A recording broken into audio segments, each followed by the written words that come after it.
Welcome! In front of me is a VERNEE Thor Plus, and today I will show you how to set up the device, basically how to go through the setup process of it. And just to get started, choose a language and region. So I'm just gonna stick with English as it is, and then continue.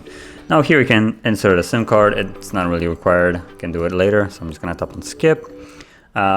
Here now you can choose some kind of like backup of the device to basically from a different phone, but I'm setting it up as a new, so I'm just gonna choose the setup as new, and let's give it a moment.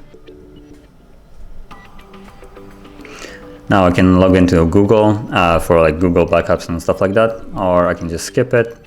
Doesn't really matter which you choose, you can also log in later on. So I'm just gonna skip for now. And then again, localization and other stuff, by default they're enabled. You can disable them if you like, and once again you will be able to enable them later on from the home screen anyway.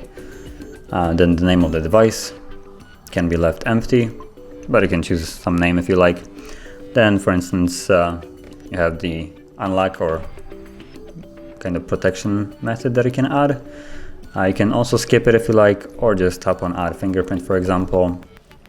And then you also have to have another way of unlocking the device apart from the fingerprint. So you have a pattern, pin, or password. I'm just going to choose pattern, but it's totally up to you what you would like to use. And then request the pattern at start the device, and then draw the pattern, continue, redraw the same pattern once more, and confirm.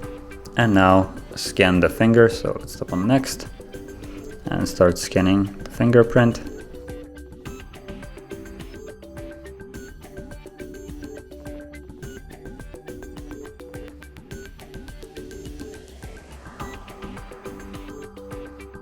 Okay, and tap on next again. What do we got here? Anything else? Set up later. And we're now on the home screen with the device fully set up. And now if you also lock the device, you will need to put in the pattern or the fingerprint. So like so, just by pressing it over here to unlock it. So that's basically how you would go through the setup process of the device. And if you found this video helpful, don't forget to hit like, subscribe, and thanks for watching.